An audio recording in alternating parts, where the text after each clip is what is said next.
Mark it as official. Bryce Underwood returns to Michigan for the 2026 season after, I was told, I'm not kidding, 4 weeks ago, he's been retained. And this felt like it was done.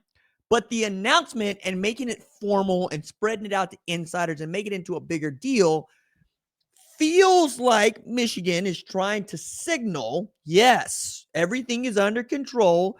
Forget about Sharon Moore and Smash. We're on to 2026, which is great if it actually turns out to be true, and Bryce Underwood's got everything to do with that now. What's up, kid folk? It's RJ Young. I am not on a step mill. If this is your first time watching Adapt and Respond, or your 106,000th, please subscribe if you haven't already, and like this video, and answer the question in the comments below. Do you think that Bryce Underwood returning to Michigan is going to make them into a championship caliber football team? I think Bryce Underwood is a fascinating star in our sport. As a true freshman, I think he played outstanding football. As a matter of fact, look at it, it's really difficult to argue he didn't, given his age and given the maturity that we expect to come. It's over 2,400 yards passing. It's 11 TDs. It's 9 interceptions. Devastating running the football. When it was clear that he had control of Chip Lindsey's offense and he was allowed to make decisions within it, he made good decisions. It wasn't until the second half of the season when Andrew Marsh started to come on, and now you're hearing everybody say things like he's the next Braylon Edwards. Braylon Edwards be the first person to tell you there's only one Braylon Edwards. Other part about that is I'd like to see it. You know, like, I get it. He's a great wide receiver, and I enjoy watching him play ball. But let's not act as if they haven't had great wide receivers come through Michigan. I mean, even Roman Wilson comes to mind here of late, but Andrew Marsh was so much better than what they had the year before last that you almost want to give him that number one seal of approval. Okay, cool. No, never mind what Donovan McCulley was supposed to do, right? Donovan McCulley, who left Indiana to go to Michigan, Indiana playing the college football playoff semifinal. But now it feels like Kyle Whittingham has everything under control, and that is what was needed. It's a great fit, and I think many have shared this sentiment.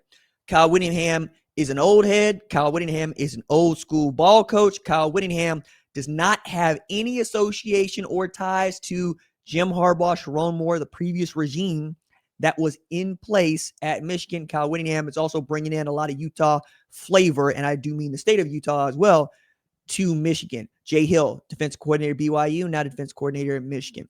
Jason Beck, a offensive coordinator who had 480 yards of offense per game, and dynamic quarterback in Devin Dampier at Utah, and previously had that at New Mexico. Now he's going to be the guy calling the plays for Bryce Underwood, who has a similar skill set to Devin Dampier's. I'd even argue he's got a stronger arm, and he's a faster runner, and he doesn't have the injury history, which for me is massive. It's huge. The more you're investing in players, the more you have to look at their injury history and whether or not you can prevent injury from oncoming. Some guys are injury prone because of the way that their bodies are made. It's one of the reasons why we look at 7-footers in the NBA, and inevitably somebody's going to have back problems, foot problems. How can you address those things? How can you mitigate those things? How long can you expect to have this player? One of the things about having a quarterback like Bryce Underwood, though, is you got to be able to protect him. And then you got to have an offense that is difficult to defend, and they didn't have an offense that was difficult to defend. If you could stop them running the football, you had a hard time. You were going to have a hard time, or you were not going to have a hard time with the Michigan offense. You got to be balanced. You got to be able to throw it. You got to be able to run it. And Kyle Whittingham is going to give you a whole lot of the flavor that Michigan fans have come to love. He's going to run the ball. He's going to play hard defense. They're going to build this offensive line that can bang down doors. They're going to build a defensive line that is going to assault Big Ten offensive lines. It is, I think, in a stage where it can easily enter into the conversation as a top 10 team in the preseason rankings. Don't know if that's where I'm going to put them just yet, but it's a top 25 program. They earned that. And what they showed against Texas was, I think, admirable given what both of those programs were going through in as far as the portal. Difference, though, is you got an interim in Biff Poggi, and you got a full-time head coach in Steve Sarkisian.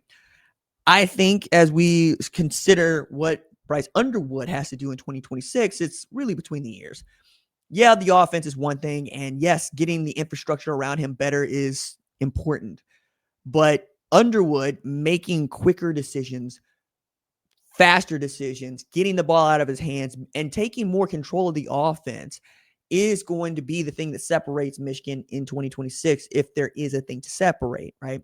The reason I put it this way is every offensive coordinator, play caller that is worth a damn will tell you, I'm going to give my quarterback the right plays. I'm going to give him, as they say, the answers to the test. What I need from him is to have the confidence to run it. And that means sometimes overruling me from the sideline or from the booth. If I send you a play and you recognize something that might be bad for that play, or even you recognize a better play, you got to have the confidence to go make that call. Now, there is absolutely a consequence to making the wrong call.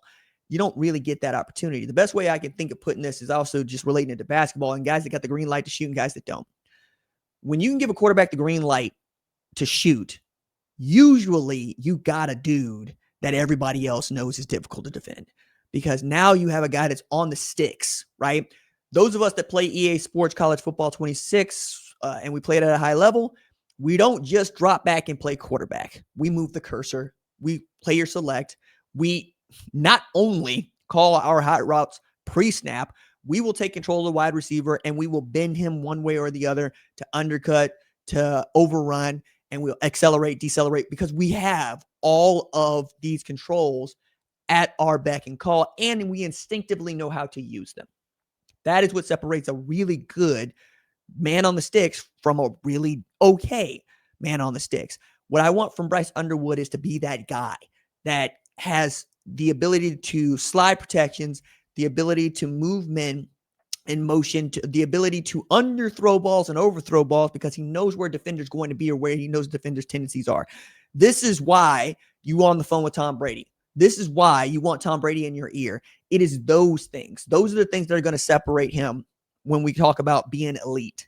When he can see it at the level that I think he's capable of, you're talking about a Heisman Trophy caliber quarterback. I thought that really Kyle Whittingham also entered this with the understanding that he has Bryce Underwood and he needed to keep Bryce Underwood. Has meaning you're taking the job knowing we want this guy and he's the guy. You also got to put on like you want the guy. Now, Kyle Whittingham is still not a dude that I would bet against other coaches in a wrestling match, which is my way of saying he's not the kind to really coddle you. But I think this is as close as he comes to being nice, right? Like I think this is as close as he comes to trying to recruit you and court you. Our quarterback, he would say in public, being able to talk to him and get to know him.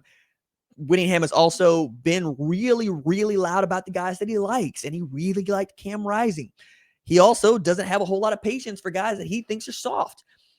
As long as Bryce Underwood doesn't give him any of those indications, I think everything's going to be fine. Also, now that we're, deep into this segment, I can mention it. There's $12 million here, man. Like, that's the contract. And there's no buyout option.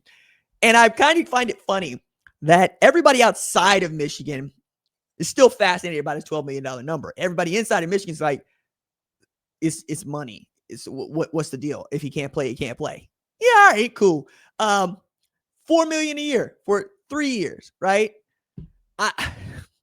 There's also like he go into the portal. Where would he go? Like, where's a better place to be if you're Bryce Underwood than Michigan right now? It ain't LSU, not with Lane Kiffin, right? Like that's a no-go. And you keep looking around, it ain't Indiana. They got a dude. And it's just, it fits. The more moving around you do, the less people trust you. The less people trust you, the less money you're likely to make, and the less you're going to be in demand. If I had my druthers, I always tell the players to go chase the bag, because your football career will go and the bag will go with it. But I also say, if you don't need it, meaning you make high 6 figures, low 7 figures, transfer one time, and get all of your money all at that one time if you can. If not, it's okay. It's fine. You'll make it happen. Just like Bryce Underwood.